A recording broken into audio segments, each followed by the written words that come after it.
একটা দুঃখের কথা শেয়ার করবো আজকে আপনাদের লগে। হাসিও আসতেছে আবার কান্নাও আসতেছে। এত বড় দুঃখ কি মানা যায়?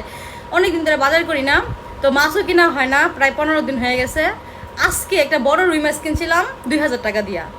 হ্যাঁ, ভাবছি বাসায় এসে সুন্দর করে বোনা করে খামো আর ব্লগ বানাবো, ভিডিও করবো। তো আমি তো ব্লগ করি, অনেক ভিডিও আপনারা দেখছেন, রান্নার ভিডিও করি। খুব শখ করে মাছটা কিনছিলাম। আগেবার 500 টাকার মাছ কিনি, পেটে যায়, কপালে জুড়ে খাইতে পারি। আজকে 2000 টাকার মাছ কিনছি, চাল কিনছি, ডাল কিনছি, আলু কিনছিলাম, শুকনো মরিচও কিনছিলাম, একটা টুথপেস্ট কিনছি, এটুকুই কিনছিলাম। হ্যাঁ, প্রায় 3500 টাকার মতো বাজার করছি আজকে। তো তারপর কি হইলো, রিক্সার মধ্যে উঠলাম। বাজারটা যে স্বপ্নে রিক্সার মধ্যে উঠছি, তো আর খেয়াল নাই যে নিচের দিকে তাকাই বারবার দেখমু। রিক্সা থেকে নামলাম, বাসার সামনে আইসা নাইমা দেখি আমার বাজার নাই।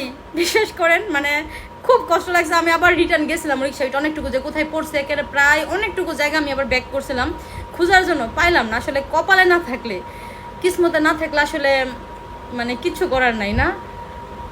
আজকে এত বড় মাছ কিনছিলাম শখ করে খামো, আর আজকেই কপালে জুটলো না। আগে পরে 500 টাকার মাছ কিনলে, 300 টাকার মাছ কিনলে কিন্তু খাইতে পারি, আর আজকে এত বড় একটা মাছ কিনলাম কিন্তু আমার কপালে নাই। মানে আফসোস লাগতেছে, আবার ভালো লাগতেছে। হয়তো যদি কোনো গরিব মানুষটা পায়ে থাকে তাহলে তো খুব ভালো, আর অবশ্যই মনে হয় কোনো গরিব বা রিক্সাওয়ালারাই পাইছে, কারণ একটা আমরা আবার রিটার্ন ব্যাক করছিলাম, তো খুঁজছিলাম কিন্তু পাই নাই। আর অনেক দোকানদারও জিজ্ঞাসা করছিলাম, আর যারা ভালো মনের মানুষ তারা পাইলে অবশ্যই একটু দাঁড়াইতো রাস্তার পাশে, যে হয়তো বা ওরা আবার আসবে। কিন্তু হয়তো কোনো ভালো মানুষটা মানে যাদের মন ভালো, মনও সত্যহীন মানুষরা হয়তো পাইছে, যার কারণে নিয়ে সাথে সাথে চলে গেছে। কপালে নাই, কি করবো। তো যাই হোক, অনেক সময় অনেক ফাড়া কাটে, এসবের মাধ্যমে নাকি অনেক দুর্ঘটনা ফাড়া কেটে যায়, হয়তো সেটাই হয়েছে। মন খারাপে কিছু নাই, আফসোস করে লাভ নাই। কিন্তু একটা মাসের বাজার, আমার একটা মাসের বাজার হারাই গেল। দোয়া করবেন আমার জন্য, কি আর করবো।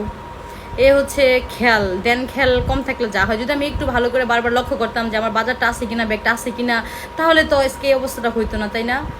কি একটা অবস্থা হয়েছে।